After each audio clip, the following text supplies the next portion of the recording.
Ninja pacifiers. I want your baby sucking on me. Okay, that.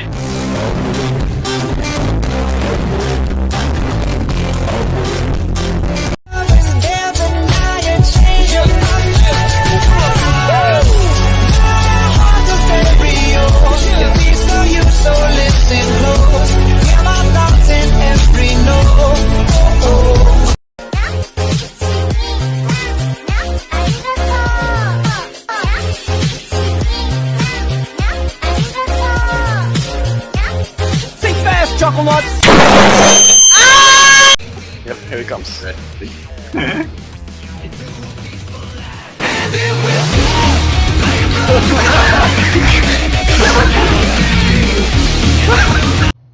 Man, shut the fuck.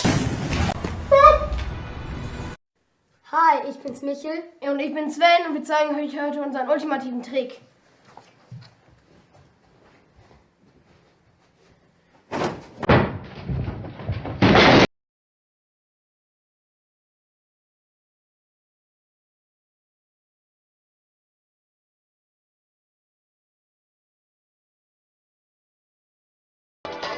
Hamburger, cheeseburger, Big Mac, Whopper. Hamburger, cheeseburger, Big Mac, Whopper. Big Mac, Whopper. Big Mac, Whopper. Hamburger, cheeseburger, Big Mac, Whopper. Hamburger, cheeseburger, Big Mac.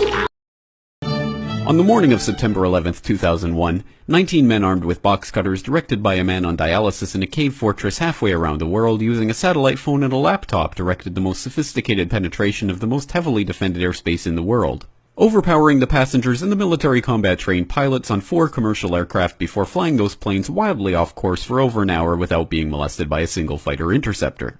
These 19 hijackers, devout religious fundamentalists who like to drink alcohol, snort cocaine, and live with pink-haired strippers, managed to knock down 3 buildings with 2 planes in New York, while in Washington a pilot who couldn't handle a single-engine Cessna was able to fly a 757 in an 8,000-foot descending 270-degree corkscrew turn to come exactly level with the ground, hitting the Pentagon in the budget analyst office where DoD staffers were working on the mystery of the $2.3 trillion that Defense Secretary Donald Rumsfeld had announced missing from the Pentagon's coffers in a press conference the day before, on September 10th, 2001.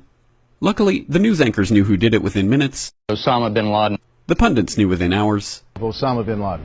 The administration knew within the day. Terrorists who committed these acts and those who harbor them. And the evidence literally fell into the FBI's lap. That a hijacker's passport was found blocks from the World Trade Center crash site, if you can believe that. But for some reason, a bunch of crazy conspiracy theorists demanded an investigation into the greatest attack on American soil in history. That investigation was delayed, underfunded, set up to fail, a conflict of interest, and a cover-up from start to finish. It was based on testimony extracted through torture, the records of which were destroyed. It failed to mention the existence of WTC-7, Able Danger, P-TECH, Sibel Edmonds, OBL and the CIA, and the drills of hijacked aircraft being flown into buildings that were being simulated at the precise same time that those events were actually happening. It was lied to by the Pentagon, the CIA, the Bush administration, and as for Bush and Cheney, well, no one knows what they told it because they testified in secret, off the record, not under oath, and behind closed doors. It didn't bother to look at who funded the attacks because that question is ultimately of little practical significance. Still, the 9/11 Commission did brilliantly answering all of the questions the public had, except most of the victims' family members' questions, and pinned blame on all the people responsible, although no one so much as lost their job, determining the attacks were failure of imagination. Because nobody in our government, at least, and I don't think the prior government that could envision flying airplanes into buildings. Except the Pentagon, FEMA, NORAD, and the NRO. The DIA destroyed 2.5 terabytes of data on Able Danger, but that's okay because it probably wasn't important. The SEC destroyed their records on the investigation into the insider trading before the attacks, but that's okay because destroying the records of the largest investigation in SEC history is just part of routine record keeping. NIST has classified the data that they used for their model of WTC-7's collapse, but that's okay because knowing how they made their model of the collapse would jeopardize public safety. The FBI has argued that all material related to their investigation of 9/11 should be kept secret from the public, but that's okay because the FBI probably has nothing to hide. This man never existed, nor is anything he had to say worthy of your attention, and if you say otherwise, you are a paranoid conspiracy theorist and deserve to be shunned by all of humanity. Likewise him, and her. And her, and her, and him. Osama bin Laden lived in a cave fortress in the hills of Afghanistan, but somehow got away. Then he was hiding out in Tora Bora, but somehow got away. Then he lived in Abbottabad for years, taunting the most comprehensive intelligence dragnet employing the most sophisticated technology in the history of the world for a decade, releasing video after video with complete impunity and getting younger and younger as he did so, before finally being found in a daring SEAL team raid which wasn't recorded on video, in which he didn't resist or use his wife as a human shield, and in which these crack special forces operatives panicked and killed this unarmed man, supposedly the best source of intelligence about those dastardly terrorists on the entire planet. Then they dumped his body in the ocean before telling anyone about it. Then a couple dozen of that team's members died in a helicopter crash in Afghanistan.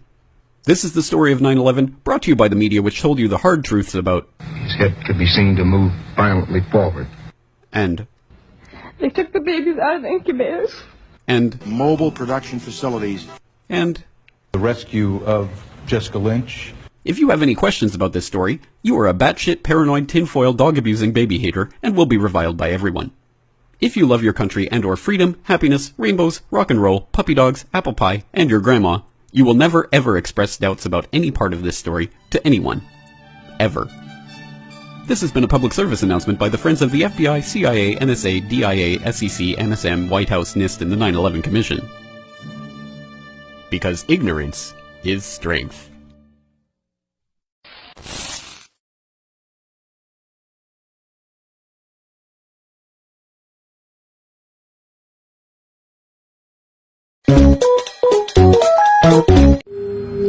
Oh my god, why is he black?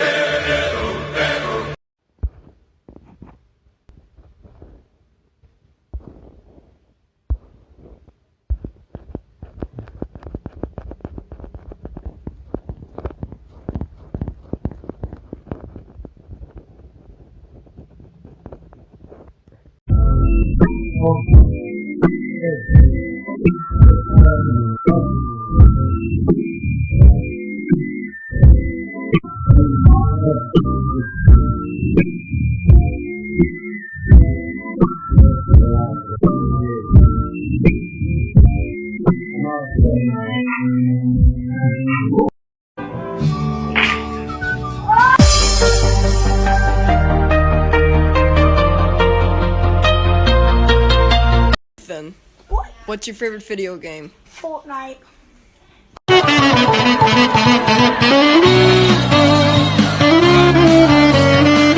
So come on down to H.H. Gregor, where we have app appliances like refrigerator, washing machine, furnitures like couch ouches, K-Babel, and don't forget our great app parallels like Fanantan, TT Shirshitertses, and the nylon and jacket cactuses.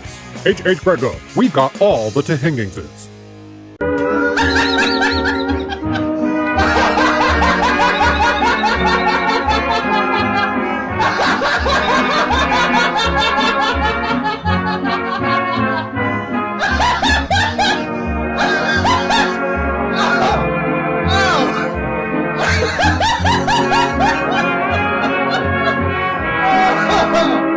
Oh, Stan, ain't so